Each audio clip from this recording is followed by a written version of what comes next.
আমাদের জীবনে বিভিন্ন কাজের সহযোগিতার জন্য আমরা অন্য মানুষের সাহায্য নিয়ে থাকি। এদের আমরা বলে থাকি কাজের মানুষ, বোয়া, দারোয়ান, এমন কিছু। কিন্তু বাস্তবে তারা আমাদের মতো একজন পরিপূর্ণ মানুষ। আল্লাহর সামনে তাদের আর আমাদের মধ্যে মৌলিক কোনো পার্থক্য নেই, বরং আল্লাহর সামনে যে কোনো ব্যক্তির মূল্যায়নের একমাত্র মানদণ্ড হচ্ছে তাকওয়া। এটি তো বরং সত্যি যে ধনী, গরিব, মালিক, দাস, দাতা এবং গ্রহীতা এই সকল শ্রেণীর বিন্যাস আল্লাহরই ফায়সালা এবং তা সুনির্দিষ্ট, প্রজ্ঞা এবং ইনসাফপূর্ণ। আল্লাহ তাআলা দুনিয়া এবং এর সকল কিছু সৃষ্টি করেছেন এবং তার ব্যবস্থাপনার জন্য তিনি ইনসাফের ভিত্তিতে, গভীর প্রজ্ঞার ভিত্তিতে বিভিন্ন রকম শ্রেণীবিন্যাস করে দিয়েছেন। এক একজনের জন্য এক এক ব্যবস্থাপনা বা কাজের ধরন নির্ধারণ করে দিয়েছেন। এ সমস্ত কিছুই তিনি করেছেন আমাদের কল্যাণের জন্য। লক্ষ্য করুন, যদি তিনি সবাইকে মালিক বানাতেন তাহলে শ্রমকে দিত, সভ্যতা কিভাবে গড়ে উঠত? রাস্তাঘাট, বাড়ি, ঘর, কলকারখানায় কে কাজ করত? দুনিয়াই বরং স্থবির হয়ে যেত। আবার যদি তিনি সবাইকে শ্রমিক বানাতেন তাহলে শ্রমের মূল্য দেওয়ার মতো মানুষ পাওয়া যেত না, সবাইকে না খেয়ে মারা যেতে হতো, দুনিয়াটা বিশৃঙ্খলায় ভরে যেত। এমনই আল্লাহর প্রজ্ঞা, দয়া এবং ইনসাফ। তিনি আমাদের জন্য দুনিয়াকে সুন্দর ব্যবস্থাপনার অধীনে রেখেছেন আর আমাদেরকে সেই ব্যবস্থাপনা শিখিয়ে দিয়েছেন, যেন আমরা এই দুনিয়াকে আদল ইনসাফের ভিত্তিতে সুন্দরভাবে পরিচালনা করতে পারি এবং দুনিয়াও আমাদেরকে তার সমস্ত কল্যাণগুলো ফেরত দিতে পারে। অতএব আল্লাহ যাদেরকে মালিক এবং সম্পদশালী বানিয়েছেন তাদের কর্তব্য হচ্ছে শ্রমিক ও অধীনস্থদের সাথে ভালো ব্যবহার করা। আল্লাহ তাদের জন্য যে বিধান দিয়েছেন তা মেনে চলা। এমনিভাবে যারা শ্রমিক আছেন তাদের কর্তব্য হলো দায়িত্বগুলো সঠিকভাবে পালন করে যাওয়া। আমাদের আজকের আলোচনা হচ্ছে সমাজের এই দুই শ্রেণী, মালিক এবং অধীনস্থদের মধ্যে সম্পর্ক নিয়ে, যা আমাদের বর্তমান সমাজে অত্যন্ত অবহেলিত, উপেক্ষিত। তবে আলোচনায় প্রবেশের আগে চ্যানেলটি সাবস্ক্রাইব করে নিলে কেমন হয়?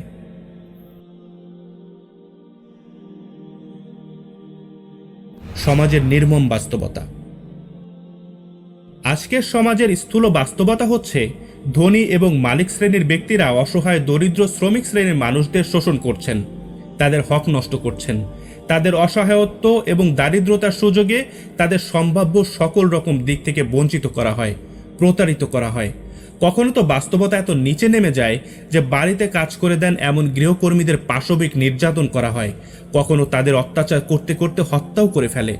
আরও জঘন্য এই যে কখনো সে সমস্ত পাষণ্ড হত্যাকারীদের সমাজের এক শ্রেণী বাঁচানোর চেষ্টা তদবির শুরু করে। দেশের অন্যতম শিল্প হচ্ছে তৈরি পোশাক শিল্প। এই শিল্পে দেশের লক্ষ লক্ষ মানুষ কাজ করে।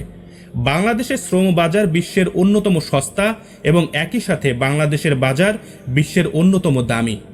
এই বৈষম্যের কারণে শ্রমিক শ্রেণীর জুলুম অত্যন্ত প্রকট। এর ফলে আমাদের সমাজের অনেক বড় ক্ষতি হয়ে যায়, যা আমরা সেভাবে হয়তো লক্ষ্যও করি না। এর মধ্যে উল্লেখযোগ্য কিছু হচ্ছে: 1. সামাজিক ভারসাম্য নষ্ট হয়ে যায়, অর্থাৎ সমাজের কতিপয় কিছু মানুষের কাছে সমাজের অধিকাংশ সম্পদ জমা হয়। 2. সামাজিক নিরাপত্তা, স্থিরতা এবং নিরাপত্তা নষ্ট হয়ে যায়। দারিদ্রতার কষ্টে মানুষের মধ্যে সততা, আমানতদারিতা, কল্যাণকামিতার মতো সৎ গুণাবলী নষ্ট হয়ে যায়। এর বিপরীতে শঠতা, চুরি এবং প্রতারণার মতো মন্দ স্বভাব সমাজে প্রকট হয়। 3. অধীনস্থদের যথাযথ মূল্যায়ন না করা এবং তাদের হক আদায় না করা সুস্পষ্ট মানবাধিকারের লঙ্ঘন। 4. দক্ষ জনশক্তি গড়ে ওঠে না। 5. দেশের অর্থনীতি অবকাঠামো ঝুঁকির মুখে থাকে।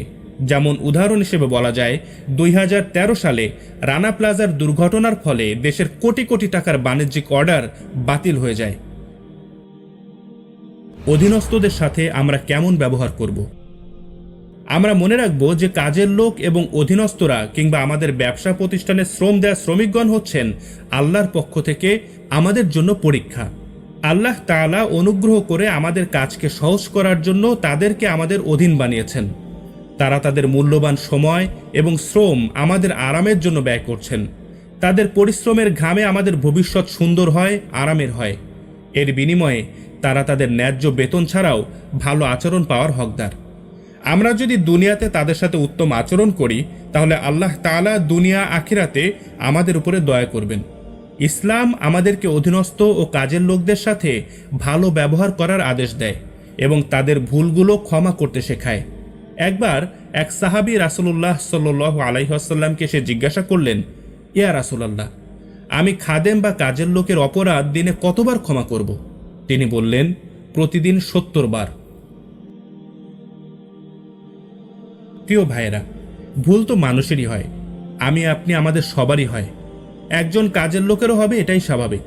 তারা যদি কোনো ভুল করে ফেলে তাহলে আমাদের উচিত হবে রাগ দমন করা এবং ক্ষমা করে দেয়া, কারণ এটি মুত্তাকিদের অন্যতম একটি গুণ। আল্লাহ তাআলা সূরা আলে ইমরানের 134 নম্বর আয়াতে তাদের গুণ বর্ণনা করতে গিয়ে বলেন, তারা ক্রোধ দমন করে এবং মানুষকে ক্ষমা করে দেয়। এমনিভাবে তাদের সাথে ভালো আচরণ এবং সম্মান করব ইনশাআল্লাহ। তাদেরকে উদ্দেশ্য করে এমন কোনো কথা বলবো না যাতে তাদের মানসিক নির্যাতন হয়, এবং তাদের সাথে এমন কোনো আচরণ করব না যার ফলে তারা হীনমন্যতায় ভোগে। বর্তমানে বড় বড় শিল্প প্রতিষ্ঠানগুলো তাদের জনশক্তির সকল রকম উন্নয়ন এবং তাদের বিভিন্ন সুবিধাদি নিশ্চিত করার উপরে গবেষণা করে যাচ্ছে কিভাবে তা উন্নত করা যায়। তারা এটি এজন্যই করে কারণ এর দ্বারাই আসলে তার একটি টেকসই এবং অধিক লাভজনক সিস্টেম তৈরি করতে পারবে। তারা তাদের শ্রমিকদের শ্রম নয়, বরং আন্তরিকতা এবং ভালোবাসা কিনে নিতে চায়। অনেক মানুষকে দেখা যায় তারা কাজের মানুষের সাথে এত খারাপ ব্যবহার করেন এবং তাদেরকে এমন নোংরা পোশাক দিয়ে থাকেন যেন তারা মানুষ না, তাদের কোনো মূল্যও থাকতে নেই। শুধু তাই নয়, বরং তারা যে কোনো অজুহাতে কাজের মানুষের সাথে জুলুম নির্যাতন করেন। অথচ দেখুন রাসূলুল্লাহ সাল্লাল্লাহু আলাইহি ওয়াসাল্লাম আমাদের ব্যাপারে কি শিখিয়েছেন। মারুর ইবনু সুয়াইদ রহিমাহুল্লাহ বলেন, একবার আমি আবু যর গিফারি রাদিয়াল্লাহু আনহুর দেখা পেলাম। তার গায়ে তখন একজোড়া কাপড় আর তার কৃতদাসের গায়েও একই রকমের একজোড়া কাপড় ছিল। তাকে কারণ জিজ্ঞাসা করলে তিনি বললেন, একবার এক ব্যক্তিকে আমি গালি দিয়েছিলাম, সে নবী করিম সাল্লাল্লাহু আলাইহি ওয়াসাল্লামের কাছে আমার বিরুদ্ধে অভিযোগ করল। তখন নবী করিম সাল্লাল্লাহু আলাইহি ওয়াসাল্লাম আমাকে বললেন, তুমি তার মায়ের প্রতি কটাক্ষ করে তাকে লজ্জা দিলে। তারপর তিনি বললেন, তোমাদের গোলামেরা তোমাদেরই ভাই, আল্লাহ তাদেরকে তোমাদের অধীন করেছেন, কাজেই কারো ভাই যদি তার অধীনে থাকে তবে সে যা খায় তা হতে যেন তাকে খেতে দেয়, এবং সে যা পরিধান করে তা হতে যেন পরিধান করায়, এবং তাদের সাধ্যাতীত কোনো কাজে বাধ্য না করে। তোমরা যদি তাদেরকে সামর্থ্যের বাইরে কোনো কাজ দাও তাহলে সহযোগিতা করো। এই ছিল আমাদের রাসূলের সুন্নাহ আমাদের অধীনস্থদের ব্যাপারে। তিনি আমাদেরকে প্রকৃত আদর্শের উপরে রেখে গেছেন। আমরা যদি আজ সেই আদর্শের অনুসরণ এবং বাস্তবায়ন করে দেখাতে পারি তবে আমাদের সমাজ আরও অনেক বেশি নিরাপদ এবং শান্তির হয়ে উঠবে ইনশাআল্লাহ, এবং আল্লাহর সামনে আমাদের জিজ্ঞাসাবাদও সহজ হবে ইনশাআল্লাহ। রাসূলুল্লাহ সাল্লাল্লাহু আলাইহি ওয়াসাল্লাম বলেছেন, তোমরা প্রত্যেকেই তার অধীনস্থদের ব্যাপারে জিজ্ঞাসিত হবে।